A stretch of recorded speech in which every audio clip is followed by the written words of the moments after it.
Binomial expansion. Binomial expansion क्या होता है, जैसे हम करते हैं ना, जो मैंने अभी जल्दी से डिस्कस किया था, क्या फॉर्मूला डिस्कस किया था, एक मिनट। ए प्लस बी होल स्क्वायर का क्या फॉर्मूला होता है, ए प्लस बी होल स्क्वायर का हमने जो याद किया हुआ है, हम क्या याद करते हैं, A square plus 2ab plus B square. ठीक है ना, यही यही हमारे पास एक्सपेंशन का फॉर्मूला होता है कि बस ए स्क्वायर ए प्लस बी होल स्क्वायर लिखा हो तो इस तरह लिख देते हैं। ठीक है ना। जी। अच्छा, अब हमारे पास, हमें देखो स्क्वायर का तो याद है, लेकिन अगर हमारे पास ऐसे लिखा हो ए प्लस बी होल क्यूब, इसका हमें पता है, इसका नहीं याद होता हमें। ठीक है, या तो अगर इसकी पावर बढ़ती जाए, 4 हो जाए, 5 हो जाए, 6 हो जाए, इवन 100 हो जाए, तो जी। इसका हम तो इतनी सारी टर्म्स याद नहीं रख सकते ना, इसका फॉर्मूला हम नहीं याद रख सकते, लेकिन इसमें जो है ना, इसको एक्सपैंड करने का, ठीक है ना, अब हम डायरेक्टली इतनी सारी टर्म्स नहीं याद कर सकते, लेकिन इसको एक्सपैंड करने का एक स्पेसिफिक फॉर्मूला होता है। ठीक है ना। अच्छा, अब इसको एक्सपैंड करने का एक फॉर्मूला होता है, ठीक है, जिसको हम बाइनोमियल एक्सपेंशन बोलते हैं। बाइनोमियल एक्सपेंशन का फॉर्मूला क्या होता है, बाइनोमियल एक्सपेंशन का फॉर्मूला, एक मिनट में बताती हूँ। ये शो हो रहा है एक, NCR लिखा हुआ है, जो NCR A N-R ये शो हो रहा है, तुम्हें दिख रहा है जी। ये जी। चीज।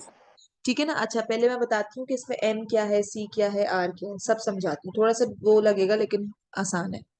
हमने क्या ठीक लिखा था, है। A plus B whole square. ठीक है ना, हमने यही लिखा हुआ है ना, A plus B whole square या A प्लस बी क्यूब। अभी फिलहाल हम वो करते हैं, A plus B whole square पे चलते हैं। ठीक है ना, A plus B whole square मतलब पावर स्क्वायर। तो जो पावर होती है ना, उसको हम कहते हैं n। ठीक है ना, जो भी जी। पावर होती है ना, उसको हम n कहते हैं। सही है। इस केस में हम, हमारा जो एग्जांपल था उसमें A प्लस बी स्क्वायर की बात कर रहे थे, तो n हमारी क्या, हमारे पास क्या हो गया, n इज इक्वल्स टू 2। ठीक है, ये समझ में आ गया, n 2 है। जी। सही है। और r जो जी। होता है ना, r हमारा एक, r इस फॉर्मूले में कुछ भी नहीं होता, जैसे r हमारे पास, जैसे ये a प्लस बी एन लिखा हुआ है ना, यहाँ पे कहीं पे भी r का कोई, इसमें हमें r कहीं डिफाइन नहीं करते हम रैंडमली r को 0 1 2 3 मतलब हम ये नंबर्स कहते हैं। r is just number starting from zero zero. अब ये फॉर्मूला मैं अप्लाई करना सिखाऊंगी, मैं सिर्फ समझा रही हूँ कि r जो होता है वो 0 1 2 3 4 से लेके r तक बस चलता रहता है। आर इज रैंडमली बस नंबर्स है, जब फॉर्मूला आगे हम सीखेंगे तो मैं और समझाऊंगी। ठीक है, आर बस जीरो से स्टार्ट होता है हमेशा। सही है ना। अब ये सी क्या है, NCR।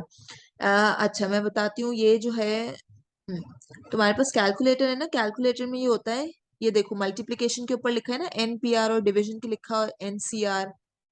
जी। ठीक शिफ्ट है, दबा के। हाँ, शिफ्ट दबा के डिवाइड दबाओगे तो तुम्हारे पास NCR मतलब वो आ जाएगा ये। बस ये कैलकुलेटर की आप वो होती है, फंक्शन होता है। जी। ठीक है, ये कैलकुलेटर का एक फंक्शन होता है। अब मैं इसको हम कैलकुलेटर में यूज करेंगे, कैलकुलेटर से डायरेक्टली यूज करेंगे, इससे हमारे पास आंसर आ जाता है, ये मैं बताऊंगी क्या है। ठीक है। अच्छा, अब हम बात करते हैं किस चीज की, एक और चीज है इसमें, हम मतलब हमारा आंसर क्रॉस चेक करने के लिए। अच्छा, अब देखो, हमारे पास जो है A plus B whole square लिखा था हमने। ठीक है ना, तो हमारे पास 2 लिखा हुआ है ना, पावर में 2 है ना। जी। हमारे पास जब हमने इसको एक्सपैंड किया, ये तो हमें फॉर्मूला ऑब्वियसली याद है, तो इसमें कितनी टर्म्स आती है, 1 2 3। ये मेरी बात समझ में आ रही है कि इसमें 3 टर्म्स आती हैं। जी। एक एक ए स्क्वायर होता है, एक 2ab होता है, एक बी स्क्वायर होता है, 3 टर्म्स होती है ना। तो हमें जी। हमेशा जब भी हमारे पास, अगर जैसे मैंने क्या बोला, A प्लस बी 100 लिखा हुआ है, पावर 100, तो हम इतनी सारी टर्म्स जब सॉल्व करते जाएंगे, हमें कैसे पता चलेगा हम कहाँ रुकेंगे, हम वहां रुकेंगे जब हमारे पास 101 टर्म्स आ जाएंगी। सही है ना, अगर 100 है पावर। क्यों, क्योंकि ये इसका एक फॉर्मूला है कि अगर जब हमारे पास पावर 2 थी, तो हमारे पास टर्म्स कितना है, 3। जब हमारे पास पावर 100 होगी तो हमारे पास टर्म्स कितना आएंगे, 101। सही है। जी। ठीक है, तो हमारे पास, तो अब इसका एक, इसको अगर हम जनरलाइज करें, तो अगर हमारे पास पावर n होगी तो हमारे पास टर्म्स आनी चाहिए n+1। ठीक है ना, बस ये काउंट होता है, इसको इतना कुछ टेक्निकल नहीं है कि इसमें कुछ काम करना होगा या कोई फॉर्मूला लगेगा, ऐसा कोई फॉर्मूला नहीं लग रहा है, सिर्फ एक काउंट है। हमारे आंसर्स को, अब जैसे अगर हम A+B की पावर 4 सॉल्व करने लगे, जब हम सॉल्व करेंगे हमारे पास आंसर आएगा, तो हमें चेक कैसे करेंगे कि सही है या गलत। हम ऑब्वियसली कहीं ना कहीं कैलकुलेटर में कुछ ना कुछ गलती हो सकती है, लेकिन हमारे पास टर्म्स कितने आने चाहिए, 5, क्योंकि पावर 4 है, और टर्म्स आती है +1। 5 टर्म्स आनी चाहिए, तो हम 5 टर्म्स काउंट कर लेंगे, फिर बाकी तो हमें पता चल जाएगा कि हमने ठीक किया। ठीक है ना। अच्छा और हम्म ठीक है। और इसमें एक चीज एक और है, इसमें क्या है कि अगर हमारे पास एन इवन हो, एन मैंने क्या बताया था, एन क्या होता है, पावर होती है, सही है ना। एन यहाँ पे 2 है ना, जी। ये लिखा हुआ है 2 है, 2 है, तो इसमें जो है ना मिडिल टर्म, बल्कि मैं तुम्हें बाद में समझाती हूँ, अभी एकदम से कंफ्यूज हो जाओगे, पहले मैं तुम्हें सी वाला फॉर्मूला है जो है ना वो एक्सप्लेन कर देती हूँ। हम्म, ठीक है। ठीक है। अच्छा मैं सी वाला फॉर्मूला अप्लाई करना बताती हूँ। हम क्या करते हैं, हम जो है ना हमारे पास ये फॉर्मूला है एन सी आर ए की power N minus R B R. ठीक है ना। एन हमें पता है 2 है, और आर हम 0 से स्टार्ट करते हैं, 0 से स्टार्ट करेंगे हम, जितना चलता जाएगा हम बताएंगे। हम अभी हम किस पे बात कर रहे हैं, ए प्लस बी, ए प्लस बी, ये हमारे पास क्वेश्चन है, इसको बोल रहे हैं कि एक्सपैंड करो। हमें हमें समझो नहीं आता है कि A square plus 2ab plus B square होता है, हमें नहीं आता है, ठीक है ना। हमें खुद से निकालना है कि इसका आंसर क्या होगा, इसके एक्सपैंड करने का। तो हम इसको कैसे लिखेंगे, एन हमारे पास इस केस में क्या है, एन की वैल्यू क्या है, सी आर, नहीं सॉरी सॉरी, एक मिनट, सॉरी, 2। 2 है, ठीक है, ये हमारे पास क्वेश्चन है, ठीक है। एन की वैल्यू इसमें 2 है।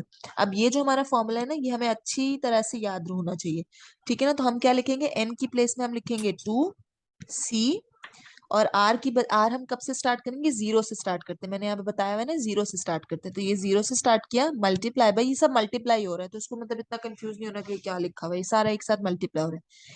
ए मतलब ये जो फर्स्ट टर्म लिखा हुआ होता है, इसमें कुछ भी हो सकता है, 1 + b भी लिखा हुआ हो सकता था, 2 + x भी लिखा हुआ हो सकता है, तो कुछ भी लिखा हो सकता है।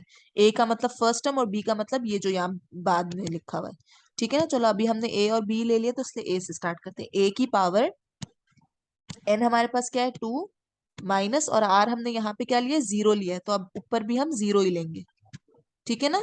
जो हम ए के साथ हम आर हमेशा एक जैसा लेंगे। अब उसके बाद क्या मल्टीप्लाई हो रहा है, बी, इस केस में भी, क्वेश्चन के केस में भी बी है, तो बी के साथ आर पावर में। मैम जो आप कहा है हाँ। कि N, sorry I am sorry, R की वैल्यू ए से लेंगे, मुझे थोड़ा मैं नहीं नहीं नहीं कंफ्यूज। नहीं, मैं ये कह रही हूँ कि हमारा जो फॉर्मूला है ना, N C R A N minus R B की पावर आर, ये सारे टर्म्स, ये 3 अलग अलग टर्म्स है, आपस में मल्टीप्लाई हो रहे हैं, सही है ना। इसमें एन तो हमें पता है जो पावर होती है, क्वेश्चन हमें गिवन है ना, क्वेश्चन में जो पावर गिवन होगी वो हमारी एन की वैल्यू होगी, ठीक है ना। तो वो तो हमें पता है कि ये 2 है। अब हम स्टार्ट करें आर 0, ठीक है ना। आर को हमने 0 रखा है, खुद से सपोज करना है, आर को हमेशा 0 रखेंगे, फिर बाद में 1 रखेंगे, फिर बाद में 2 रखेंगे, ठीक है ना। ये हम खुद से करेंगे, ठीक है ना। आर को हमने पहले 0 रखा है, सी के साथ एनसीआर होता है ना, एनसीआर को हमने लिखा है 2c0, और उसके बाद ए मल्टीप्लाई हो रहा है, ए मल्टीप्लाई हो रहा है, उसकी पावर में एन माइनस आर है, तो 2 - 0, और बी की पावर में भी आ रहा है, तो b0, सही है ना। ऐसे लिखा है हमने। ये हमारी होगी, जब भी हम r 0 रखेंगे तो ये हमारी आ जाएगी फर्स्ट टर्म। मैंने यहाँ पे काउंट करके बताया था ना, 1 2 3 टर्म्स होनी चाहिए, तो ये हमारी आएगी फर्स्ट टर्म। अब इसको सॉल्व करके बताओ, 2c0 अपने कैलकुलेटर में रखो, मुझे बताओ इसकी वैल्यू क्या आ रही है। जो मैंने अभी फंक्शन बताया ना, सी वाला फंक्शन, जो डिवीजन के ऊपर लिखा हुआ है, शिफ्ट दबा के 2c0 करो, 2c0 क्या आ रहा है, सी की, सी, हाँ अच्छा ठीक है, सी की कोई वैल्यू नहीं होगी, ये तो फर्स्ट फंक्शन है ना, एक वन, फॉर्मूला है। आ रहा है मैम। 2c, फिर सी जब दबाता हूँ तो आर एन डी लिखा आता है, देन ब्रैकेट होता है, उसके अंदर मैंने जीरो डाल दिया।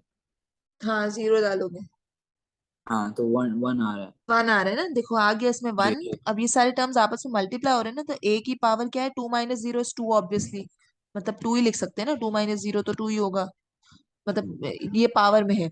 बी की पावर 0, किसी भी चीज की पावर 0 इज ऑलवेज 1, किसी भी चीज की पावर 100,000, किसी भी चीज की पावर 0 होगी वो 1 होगा। अब इस केस में वेरिएबल भी है ना, भले वेरिएबल भी है, बी है ना, बी को तो हम कोई ऐसे नंबर तो डिफाइन कर नहीं रहे, लेकिन बी की भी पावर 0 इज ऑलवेज 1, तो ये multiply by 1 is equals to, ये ए स्क्वायर ही आएगा, यही आ रहा है ना, 1 मल्टीप्लाई बाय 1 तो 1 ही होता है, और ए स्क्वायर से मल्टीप्लाई किया तो ए स्क्वायर। ये हमारे पास आ गई फर्स्ट टर्म, ठीक है ना, ये फर्स्ट टर्म आ गई। अब हम सेकंड टर्म के लिए सॉल्व करते हैं। हमने पहले यही सेम ही क्वेश्चन है, ये आगे हम इसकी टर्म्स निकालेंगे कितना हम जा सकते हैं, ठीक है ना। अब हमने यही सेम फॉर्मूला यूज होगा एनसीआर वाला, ठीक है ना। एनसीआर में हमारे पास वापस एन टू ही रखेंगे। सी आर अब हम क्या रखेंगे, वन रखेंगे, क्योंकि हमने जीरो रख लिया, जीरो के बाद हम वन रखेंगे। ठीक है ना, वन सब्सटीट्यूट करेंगे, ए की पावर 2 - 1, ठीक है, बी की पावर आर है ना, तो आर हमने क्या लिया, हर जगह वन लिया है, राइट। ये हमारे पास आ गया फर्स्ट टर्म। ठीक है, अब 2C1 कैलकुलेटर में रख के बताओ मुझे आंसर क्या आ रहा है। 2C1 तो 2 आ रहा है ना, बस ये आ गया हमारे पास, 2 आ गया। ए की पावर क्या हो जाएगी, 2 - 1 क्या होता है, 1 होता है।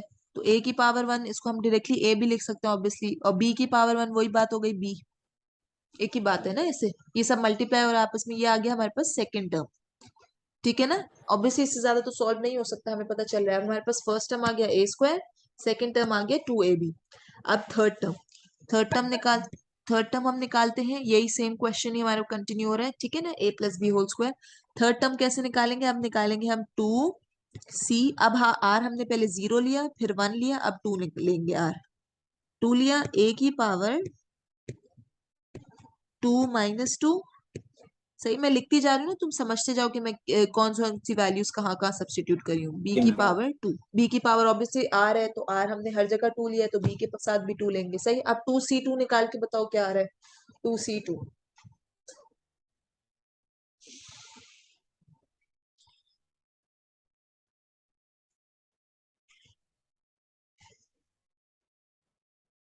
वन 1 आ रहा है ना, वापस 1 आ गया, 1 × अब ए की पावर क्या है, 2 - 2, 2 - 2 क्या होता है, 0। ए की पावर 0 विच मीन्स क्या आना चाहिए, ए की पावर 0 क्या कैसे लिखेंगे हम, 1 लिखेंगे, और B² है, तो ये हम × B²।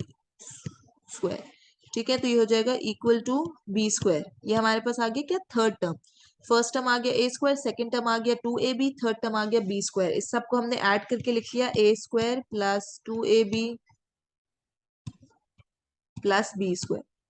ठीक है, बस ये हमारा सॉल्व हो गया। अच्छा, हमें कैसे पता चलेगा हमने सही किया या नहीं किया। यहाँ पे हमारे पास क्वेश्चन क्या था, पावर स्क्वायर था, मतलब पावर 2 था, तो हमारे पास टर्म्स कितनी आनी चाहिए थी, 3, तो हमारे पास 3 टर्म्स आ गई। ठीक है ना, 3 टर्म्स आ गए, मतलब हमने सही किया, हम सही मेथड सही पे जा रहे हैं। और अब हमें अच्छा, अब हम क्या लेते हैं, आर की वैल्यूज लेते हैं ना, 0 1 2 3। मैंने क्या कहता, आर बस चलता ही जाता है, रैंडमली नंबर्स है। हम स्टार्ट हमेशा 0 से करते हैं, हमें स्टॉप कैसे पता चलेगा कहाँ करना है। हमने 0 लिया, हमने 1 लिया, हमने 2 लिया। सही है, अब एक काम करो, अगर हम 3 पे जाते हैं, अगर हम R3 लेते तो हम कैसे लिखते, 2C3 ये लिखते ना। 2C3 कैलकुलेटर में रख के देखो क्या आंसर आ रहा है।